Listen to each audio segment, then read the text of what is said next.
Okay, we continue with another example. In this example, we want to find the response of an underdamped STOF system to a unit step function. So as you can see, the non-homogeneous term is 1 for t is more than 0. So this is the unit step functions. And if you plot it in force versus time, for example, this is F and this is time. If you plot this force, it will start at t is equal to 0 from 1 and it will be remain constant value 1. This is the unit step functions. In this example, we will extract the response of the system, and under damped STOF system, it means that the damping ratio is between 0 and 1 for this system. The equation of motion is mx double dot plus cx dot plus kx. And the next section, we will discuss the behavior of the system subjected to this unit step function. For a zero initial condition, we can extract the Laplace transform of this equation. You know, the Laplace transform of x double dot is s squared times by xs, this x, which is the Laplace transform. And we have the initial conditions, which in this example, we assume that the initial conditions are 0. For x dot, the Laplace transform is Sx. So you can see the coefficient of m will be multiplied by s squared. The coefficient of x dot c will multiply by s. And instead of x, when you calculate the Laplace transform, we will have the Laplace transform of xt, which is uppercase xs, and k will remain here. And finally, it must be equal to the Laplace transform of 1, which is 1 divided by s. Now we can find that xs, or the response in the Laplace domain, is equal to this fraction, 1 divided by this fraction. We have s, and here in this parenthesis, this m comes out from the parenthesis, so we will have the standard form of the governing equation, and it's equal to s squared plus 2 psi omega n s plus omega n s squared. Now we can write this fraction in the form of subfractions c1, c2, and c3. As you can see, the maximum power in the denominator is 3. If you multiply this s in this parenthesis, we will have s cubed plus 2 psi omega n s squared plus omega n s squared multiplied by s. Since the maximum power is 3, we will have 3 subfractions here, and the denominator of each fraction is s minus one of the roots of this equation.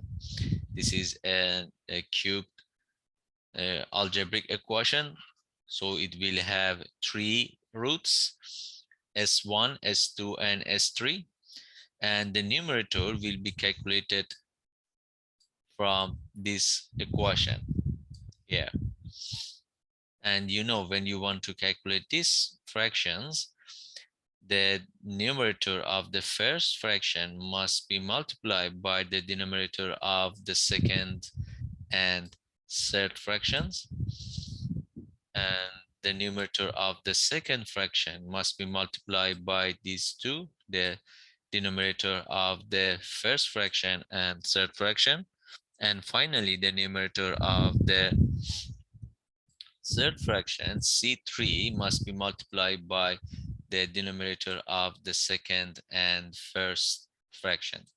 And finally, this numerator must be equal to the numerator of the equation in the left-hand side. The numerator of the equation in the left-hand side is 1 divided by m again. Okay, so this is the same procedure as the as I explained yesterday. Now we want to calculate C1, C2, and C3 as a functions of psi and omega n. And we know that S1, the first root for the denominator is 0.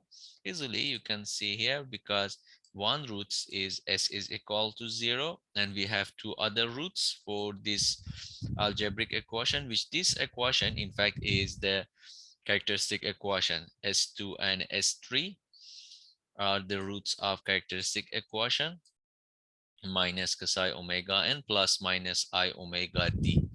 And then you can substitute instead of S1 0, and for S2 and S3 you can substitute from here and calculate C1 and C1, C2 and C3. As you can see, we can calculate C1, C2 and C3 here. And finally, we will have the response in time domain using the inverse Laplace transform. Here, let's back to here. The inverse Laplace transform of this fraction, for example, is C1 multiplied by the exponential of S1t, C2 multiplied by the exponential S2t, and this one is exponential S3t. So you can easily find, using the table, you can find the Laplace inverse transform, and by finding C1, C2, and C3, you can easily find the response in time domain.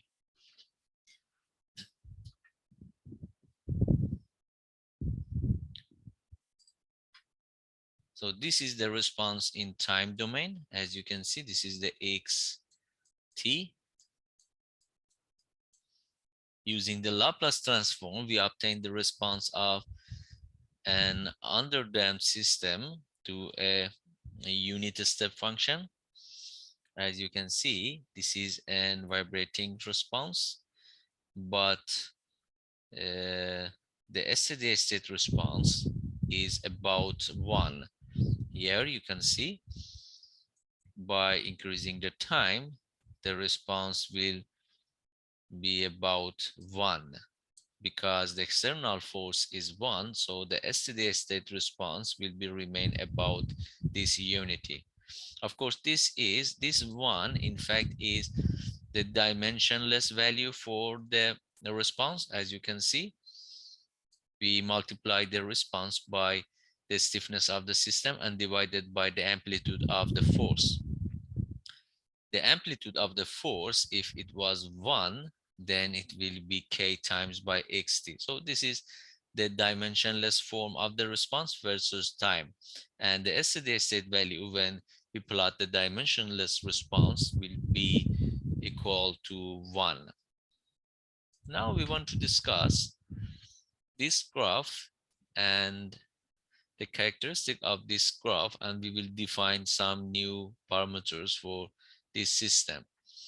Here you can see this is the response for an underdamped system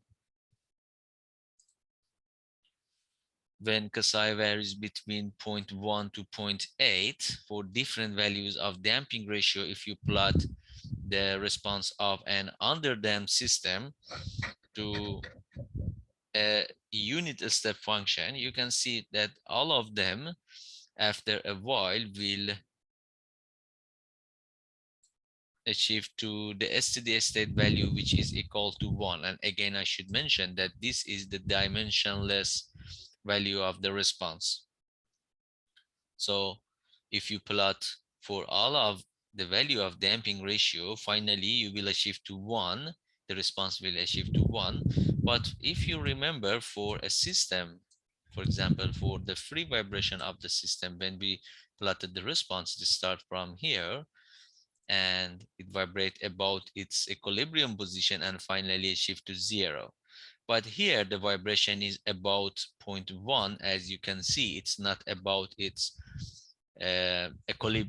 static equilibrium position. So you can see that the steady state response is 1 for the dimensionless.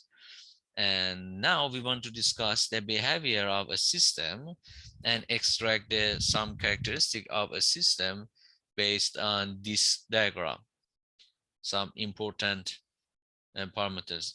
But before that, we can conclude some conclusions from this graph.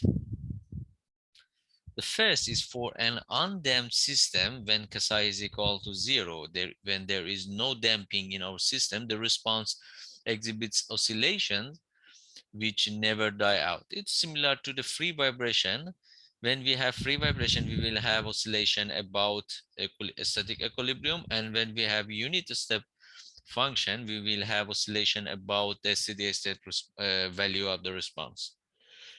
For an underdamped system, when Kasai is less than 1, the response overshoots oscillates about the final or steady state value, as you saw in the previous slide. For a critically damped system, when Kasai is equal to 1, the response reaches the final or steady state value most quickly with no oscillations. So this is maybe the best case when you want to design a vibrating system for example, in a suspension system of a car. And generally, when you want to vanish your vibration, the best system to vanish the vibration is a critical damped system, because as you can see, when Kasai is equal to 1, the response reaches the final steady state value most quickly with no oscillation.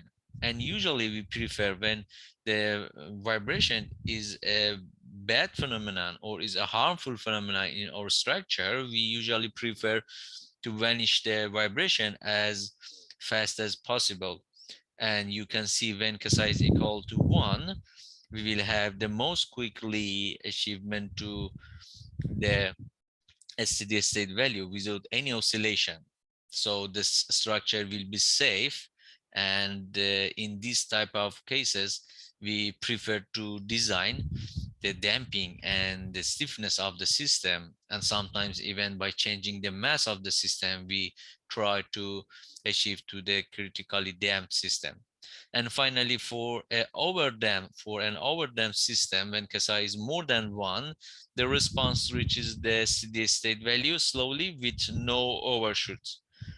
But this case, and sometimes when the damping ratio is more than 1, and sometimes when the damping ratio is very large, you can see in your system, you cannot never achieve to your steady state value even. Okay, sometimes when the damping constant is usually more than the stiffness of your system or more than the mass of your system, and in some cases we cannot even achieve to the final value or the steady state value.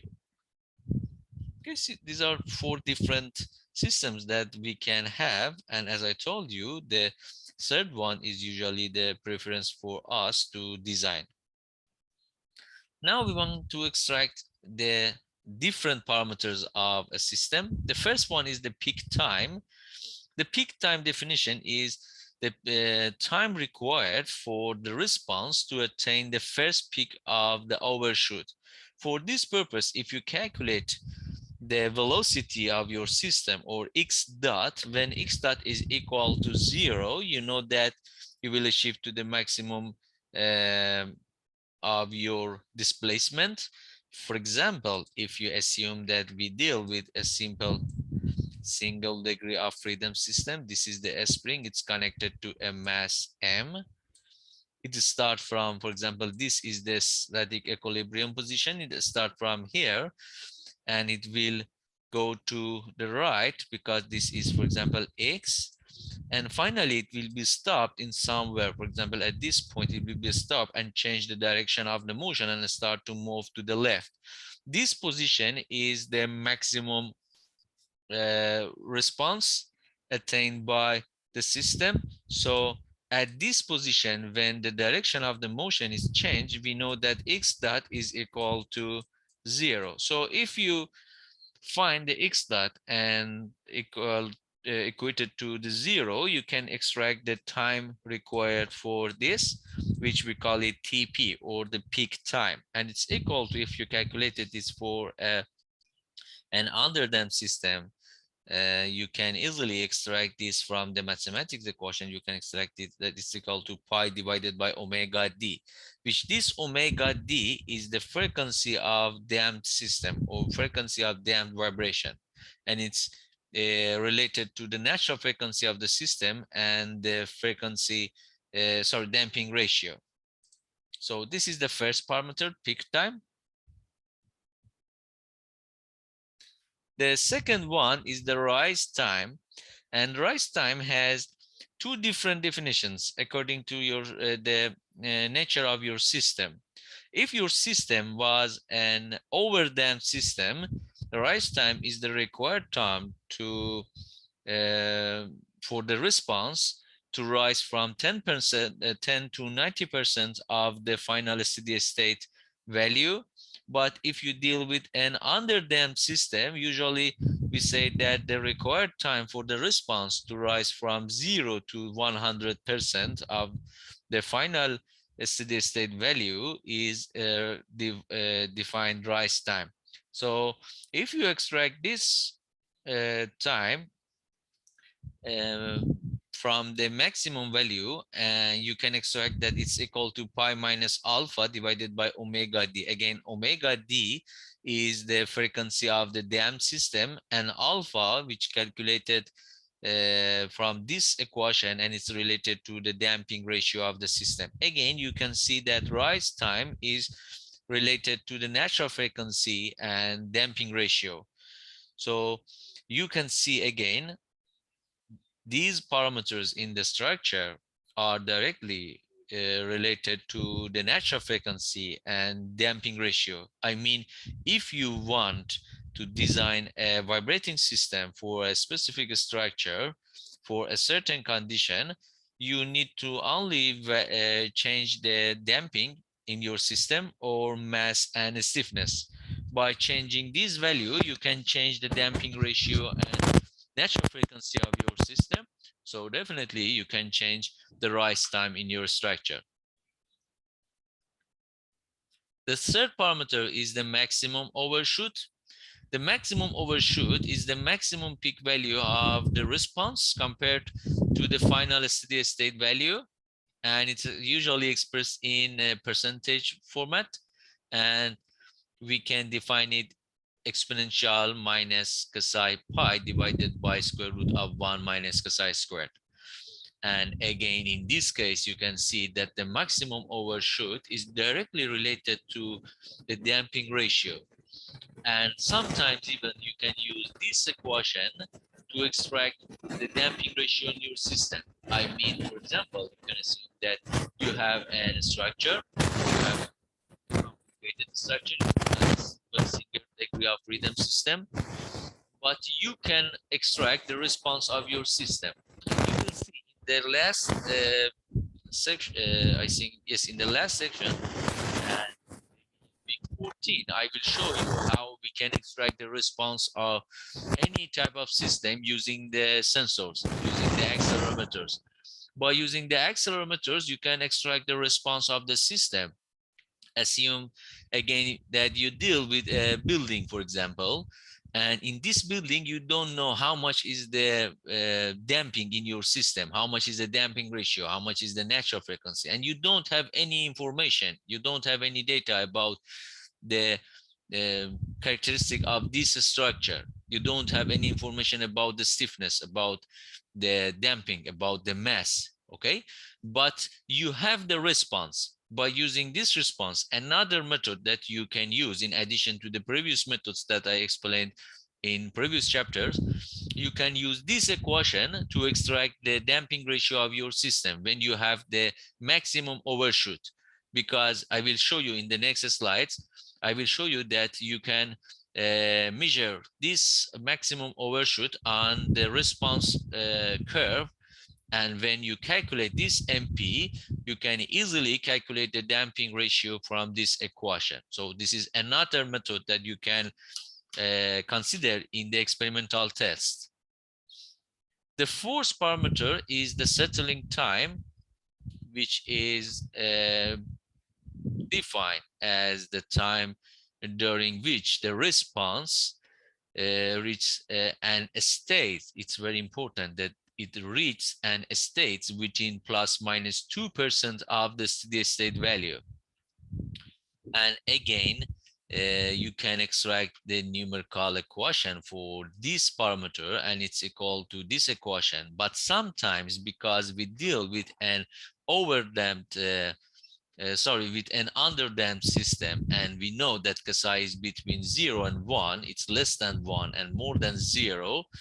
So we can find this estimation, this approximation value for the settling time, and it's equal to 4 divided by psi omega n. But in the exact equation, again, you see this is against a function of natural frequency and damping ratio in your system. I mean, you can change the force parameter, the settling time, by adjusting the damping ratio and natural frequency in your structure. The fifth parameter is delay time. The delay time is the time required for the response to reach, for the first time, reach to the 50% of the final steady state value. Here you can see this is xt, or the response of your system versus time. This is the graph that you can extract from the experimental test, for example. Of course, in an experimental test, you can extract the acceleration versus time. As you know, here this is xt, but from the accelerometers, you can extract the acceleration versus time.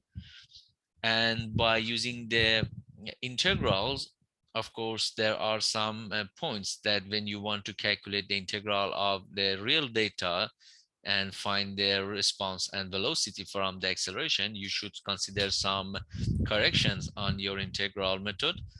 But generally, you can extract this xt from the experimental tests. Now, when you have this xt, you can measure different parameters. As you can see, this is the, for example, delay time. This is the rise time. This is the peak time. This is the settling time. And finally, this is the MP, or maximum peak overshoot. You see that we can calculate MP, or we can measure MP, and then from this MP you can extract the psi, or the damping ratio, in your equation, or you can find the natural frequency of your system from TP, TS, TR, or any other characteristic. And you can use the previous equations to extract the natural frequency and the damping ratio in your system by using this data, this type of graphs. So you can use these equations and you can extract this graph. Of course, you need to insert a step function to your structure and then extract this response from the accelerometers.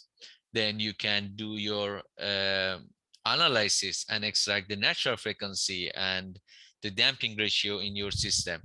So we can conclude we can have two different applications for these characteristics, for these parameters. The first application is when you want to design a vibrating system for your structure. You can use this information, these equations, to extract the best required stiffness or best required damping in your structure. So this is the first application, and you can use it to design a suitable vibrating system for your structure. The second application for these equations and for these parameters is to extract the nature of your structure from the experimental test. I mean, you need to plot these graphs from the experimental test, from the data extracted from the sensors. And then by doing the analysis, you can extract the natural frequency and damping ratio of your structure. And now you can do a better analysis for other type of loading. For example, again, we refer to the building example. In a building, you need to find out how much is the stiffness, how much is the natural frequency and damping ratio of your structure, because you need to have this information to extract and to obtain the behavior of your structure, of the behavior of your building when it's subjected to an earthquake or when it's subjected to a wind loading. So in this type of cases, we need the information of the damping and information of the natural frequency of your structure. And later we can discuss that this building can tolerate, for example, how much amplitude of the earthquake, how much of the wind speed. So this information, for extract this information, first step we need to the natural frequency and damping ratio of our structure. Okay.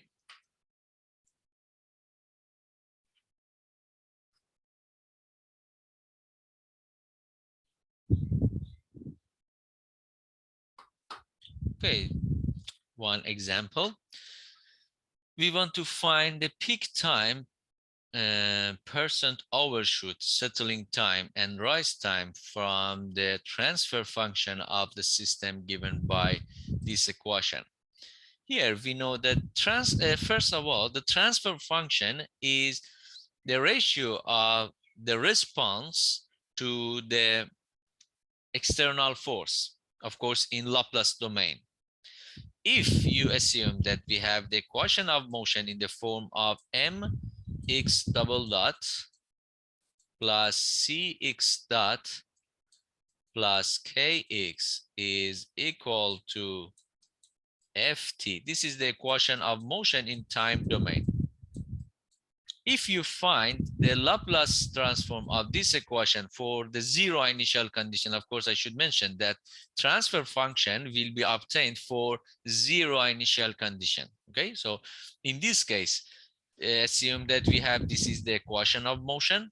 We find the Laplace transform, which is m times by s squared plus c times by s plus k multiplied by the Laplace of xt, which we call it, for example, xs.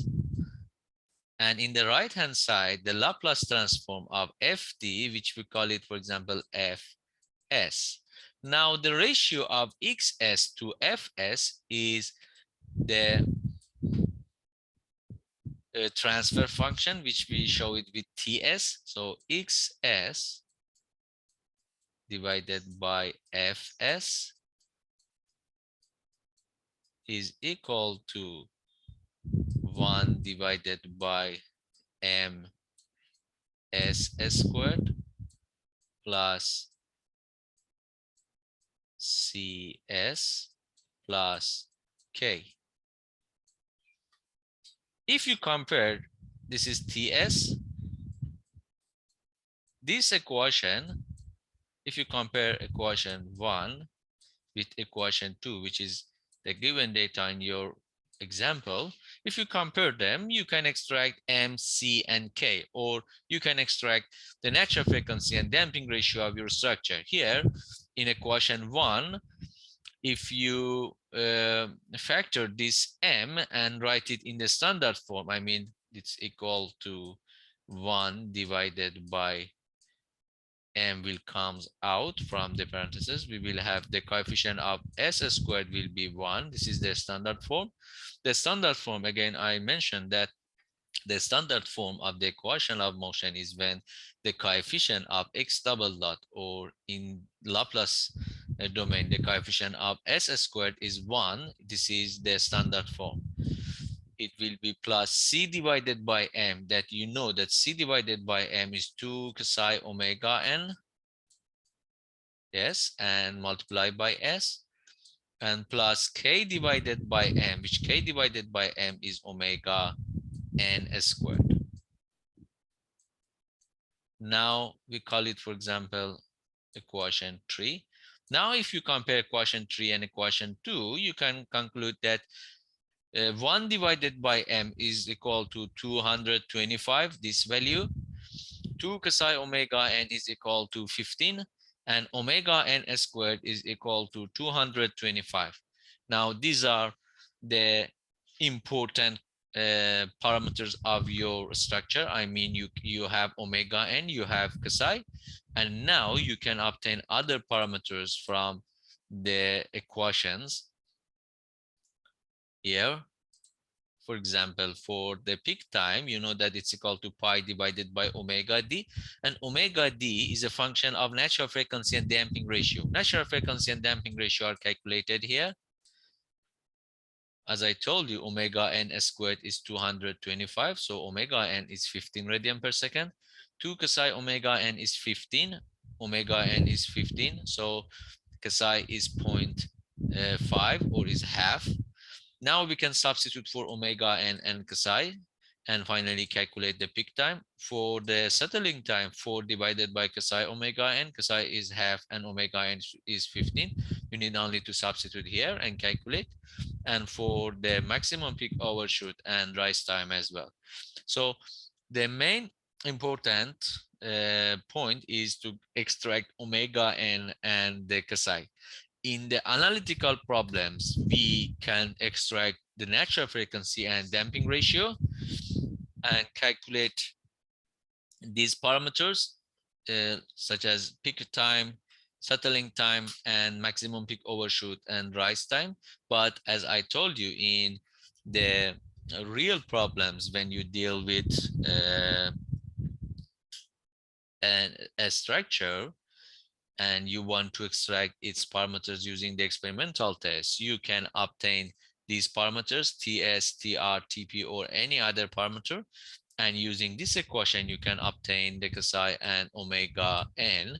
And when you have this omega n and psi, now you can obtain this transfer function. And when you have the transfer function, now you can discuss the behavior of this system subjected to any type of loading and any type of external forces using different methods. So this is the analytical methods from top to bottom. But when you deal with a real experimental test, you need to do the same procedure, but this time inversely. I mean, from bottom to top, from these parameters to top. This is the whole procedure that you need to know for this section. Okay. By this example, we can wrap up this session. We only have one small part from this chapter, the numerical methods, that we will discuss next week.